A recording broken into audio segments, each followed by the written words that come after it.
아브라함은 믿음의 조상이라고 했습니다.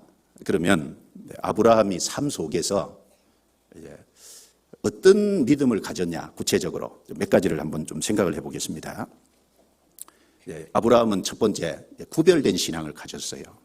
그리고 아브라함은 하나님의 말씀에 순종하는 신앙을 가졌습니다. 그리고 아브라함은 겸손한 신앙을 가졌어요.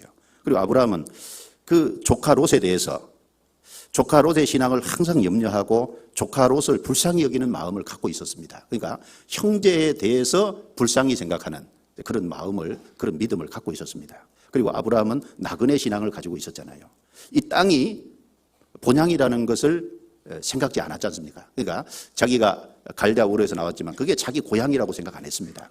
아브라함의 본향은 영원한 천국이라고 생각한 겁니다.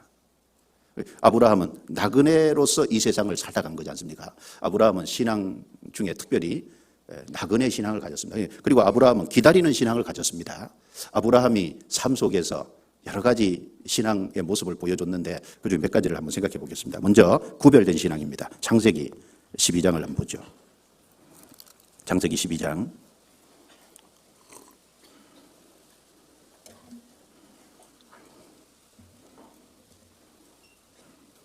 창세기 12장 1절. 자, 같이 읽어보겠습니다. 여호와께서 아브라함에게 이르시되 너는 너의 본토 친척 아비 집을 떠나 내가 내게 지시할 땅으로 가라 됐습니다. 우리 여기서 주목해야 될 것이 너는 너의 본토 친척 아비 집을 떠나. 자, 떠나라. 아브라함은 하나님께 이 말씀을 들었을 때 갈대아 우르를 실제로 떠났잖아요.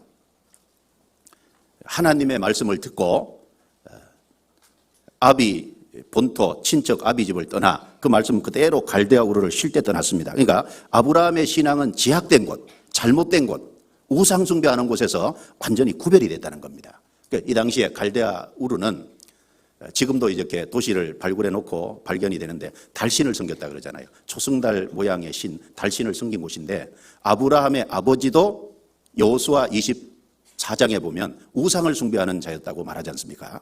그러니까 너는 너의 본토 친척 아비 집을 떠나.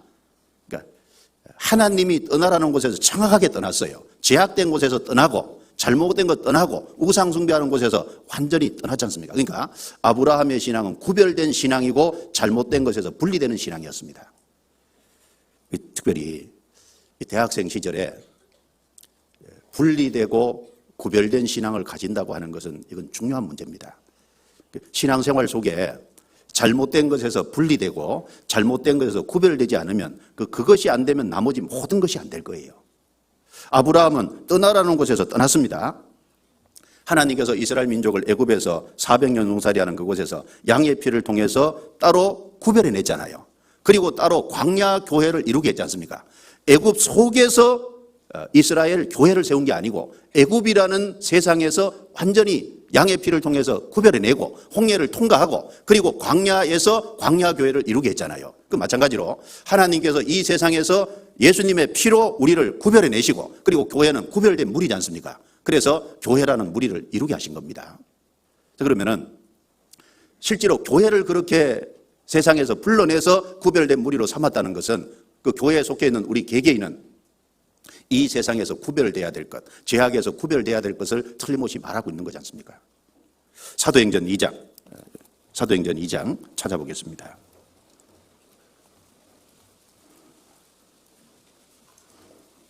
사도행전 2장 38절.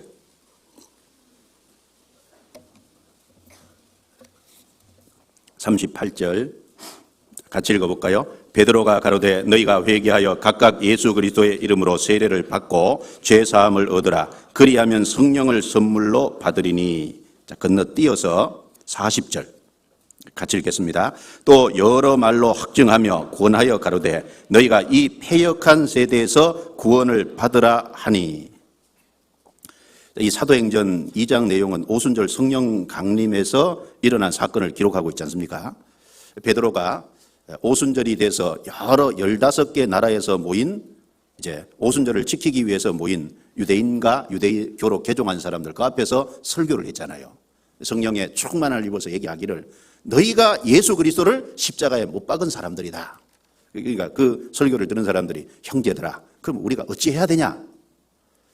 베드로가 이야기하기를 너희가 각각 회개하여, 개별적으로 회개하여, 집단적으로가 아니죠. 각 사람이 회개해서 예수 그리스도의 이름으로 세례를 받고 제사함을 얻으라. 그리하면 성령을 선물로 받으리니. 그러니까 죄사함을 확실하게 받아야 된다. 그리고 죄사함을 받는 사람의 속에 성령이 선물로 들어오실 것이다. 구원과 관계된 거죠. 그런데 여기 40절에 이 패역한 세대에서 구원을 받으라 하니, 이거는 패역한 세대잖아요. 죄에서가 아니라 패역한 세대에서지 않습니까? 그러니까 죄사함을 받고 성령을 확실히 받은 사람, 구원받아서 천국 들어갈 사람이 됐다면은 다음에 해야 될 일이 뭐죠? 패역한 세대에서, 죄 많은 세상에서 구별돼야 된다는 거예요. 그게 그 다음에 해야 될 일이거든요. 확실히 구원을 받은 사람은 패역한 세대에서 구원받아야 됩니다. 그래서 로마서 12장 2절에 너희는 이 세대를 본받지 말고 오직 마음을 새롭게 함으로 변화를 받아 하나님의 선하시고 기뻐하시고 온전하신 뜻이 무엇인지 분별하도록 하라. 이 세대를 본받지 말고 그랬잖아요.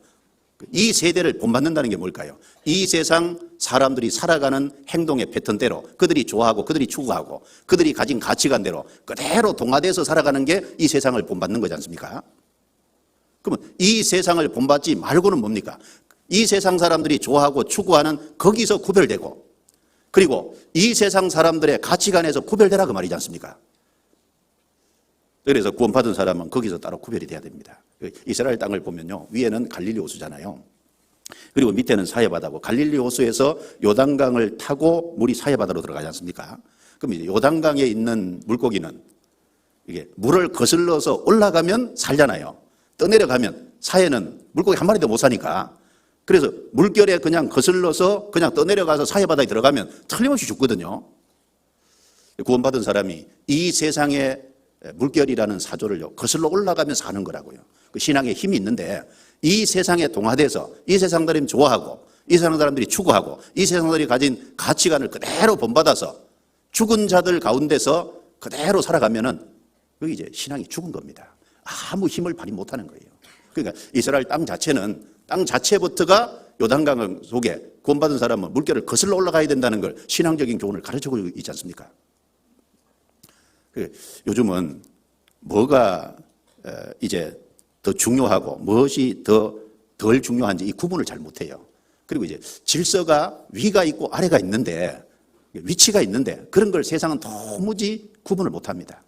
그러니까 자기 취향대로 살아가면 된다고 가르치는데, 세상이 취향대로 살아가면 돼요? 취향보다 더 중요한 게 하나님의 법이고 하나님이 세운 질서와 위치라니까요. 이제 동성애가 옳으냐 그러냐, 아니 내 취향이 동성애다, 그게 맞아요? 그것을 넘어서서 먼저 이 모든 것을 만드신, 사람을 만드신 하나님이 남자와 여자를 특별히 구별하셨고, 남자는 여자를 취하고 여자는 남자를 취하는 게 그게 순리다 그 말입니다. 그런데 여자가 여자를 취하고 남자가 남자를 취하고 같은 동성끼리 좋아하고 그렇게 하는 건 영리라는 거예요, 영리. 그러니까 취향 문제가 아니라 하나님의 법을 거스리는 게 문제지 않습니까? 그리고 더 중요한 게 있고 덜 중요한 것이 틀림없이 있잖아요. 그리고 사람하고 동물하고 있을 때 동물을 좋아하는 것은 괜찮다고 생각해요. 잠언 12장에 보면 의인은 육축의 생명을 돌아보나 그랬거든요. 의인이라고 막 육축의, 짐승의 생명을 함부로 대하면 안 되지 않습니까? 의인은 육축의 생명을 돌아보나. 구원받은 사람도 생명이기 때문에 귀한 줄 아는 거잖아요. 그러니까 개미 하나가 지나가도 개미 그냥 밟아버리면 안 되죠. 개미 하나도 하나님 만드신 피조물인데 내가 모르고 밟는 거야 괜찮지만 일부러 막 밟아 죽이면 그게 합당치 않은 거지 않습니까? 예? 이유도 없이. 하나님은 요나서에 보면은 니느웨에 대한 그것에 대해서 요나가 문제 제기를 할 때 하나님이, 자, 이곳에는 좌우를 분변치 못하는 자가 12만 명이요 육축도 많이 있나니 내가 돌아보는 것이 마땅치 않냐. 그러니까 하나님은 어린아이를 얘기하는 동시에 또 하나 육축을 얘기했잖아요. 그러니까 하나님도 짐승의 생명을 함부로 대하는 분이 아니다 그 말입니다. 그러니까 짐승을 좋아한다, 그건 괜찮아요. 근데 짐승을 사람 수준으로 높여놓는다, 그건 안 맞지 않습니까? 그러니까 위치와 질서와 그리고 중요한 것과 덜 중요한 것, 이게 사람이 훨씬 중요하고 하나님의 형상으로 만들었으니까 짐승은 그 아래 내려가야 되는데 짐승을 사람 옆에다가 반려라고 이렇게 말을 하면서 그 옆에다 갖다 놓으니까 이제 모든 질서 체계가 무너지는 거잖아요. 중요하고 덜 중요한 게 뭔지 모르잖아요. 그래서 짐승 때문에 사람을 감옥에 넣는 게 맞습니까? 무엇이 더 중요합니까? 그러니까 그 세상의 가치관, 세상이 좋아하고 추구하는 이런 것들에 그냥 동화돼서 그냥 그런 데 어울려서 살아가면은 그게 이 세대를 본받는 것이 되는 거예요. 구원받은 사람은 성경에 하나님이 뭐라고 말씀하시는지 생각하고 그것에 깊이 생각하고 그리고 그 잘못된 가치관, 잘못된 걸 추구하는 것에서 완전히 구별돼야 되잖아요. 너희는 이 세대를 본받지 말고 이 패역한 세대에서 구원을 받으라. 이 패역한 세대에서 구별되라. 그 말이지 않습니까? 그것이 생활구원입니다. 그것이 성품구원이라고 말할 수 있을 거예요. 그래서 고린도후서 6장 17절에 너희는 저희 중에서 나와서 따로 있고 부정한 것을 만지지 말지니라. 따로 있으라 그랬잖아요. 구별돼야 되거든요. 고린도후서 7장 1절에도 이 약속을 가진 우리가 하나님을 두려워하는 가운데서 육과 영의 모든 더러운 것에서 자기를 깨끗하게 하자. 육신적인 거, 영적인 거, 도덕적인 거, 성경에 교리적으로 잘못된 그런 모든 것에서 다 구별이 돼야 되잖아요. 이사야 52장 찾아보겠습니다. 이사야 52장 11절.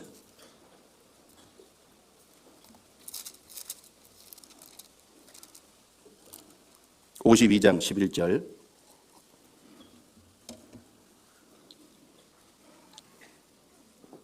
같이 읽겠습니다. 너희는 떠날지어다 거기서 나오고 부정한 것을 만지지 말지어다. 그 가운데서 나올지어다.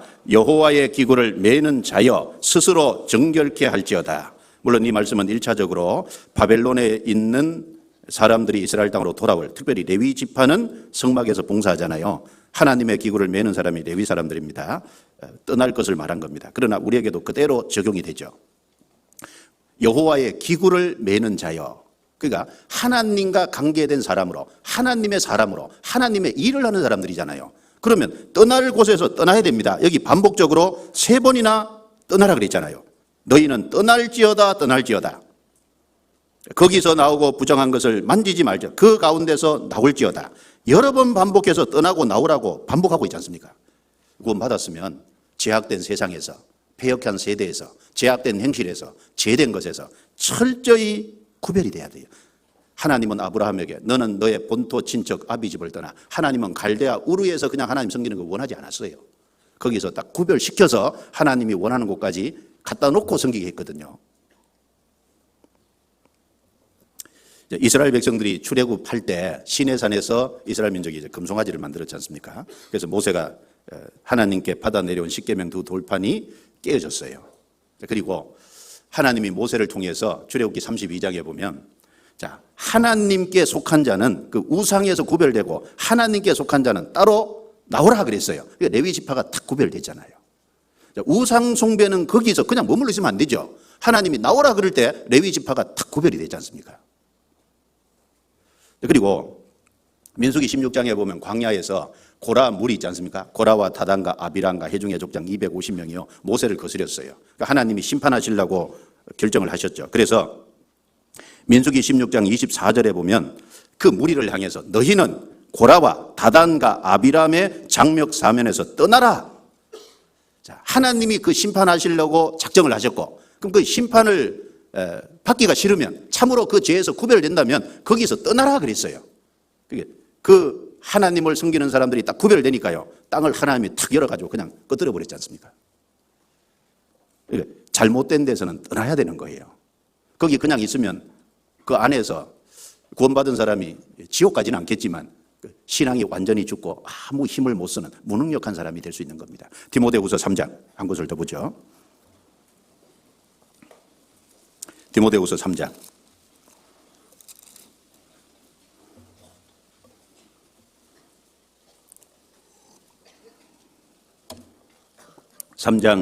1절부터 제가 읽어보겠습니다. 내가 이것을 알라. 말세에 고통하는 때가 이르니 사람들은 자기를 사랑하며 돈을 사랑하며 자긍하며 교만하며 해방하며 부모를 거역하며 감사치 아니하며 거룩하지 아니하며 무정하며 원통함을 풀지 아니하며 참소하며 절제하지 못하며 사나우며 선한 것을 좋아 아니하며 배반하여 팔며 조급하며 자고하며 쾌락을 사랑하기를 하나님 사랑하는 것보다 더하며 경건의 모양은 있으나 경건의 능력은 부인하는 자들이니. 같이 읽습니다. 이 같은 자들에게서 내가 돌아서라. 경건의 모양이 있다는 게 뭘까요? 하나님 섬기는 모습은 취하고 있어요. 이 세상에 많은 교회들 그런 모습이 있습니다. 경건의 모양은 있으나 경건의 능력은 부인하는 자다. 정말 속죄를 받고 그 속에 성령이 같이 계셔서 성령으로 역사하는 그런 무리가 아니라면 내가 거기서 돌아서라 그랬잖아요. 돌아서야 되거든요. 어중간한 위치를 취하고 있으면 능력 있기 어려운 겁니다. 그래서 시편 1편 1절에 복 있는 사람은 악인의 꾀를 좇지 아니하며 죄인의 길에 서지 아니하며 오만한 자의 자리에 앉지 아니하고. 복 있는 사람이 누구예요? 아브라함의 후손으로 오신 예수 그리스도를 통해서 정말 신령한 복을 받은 사람이 복 있는 사람이지 않습니까? 그 복 있는 사람은 어떠한 태도를 취해야 되냐? 아니하며 아니하고잖아요. 악인의 꾀를 쫓지 않는다는 건 악인의 생각을 버릴 걸 말하는 거지 않습니까? 죄인의 길에 서지 아니하며 오만한 자의 자리에 앉지 아니하고. 어디부터 정리해야 되냐? 생각부터 정리해야 된다는 거예요.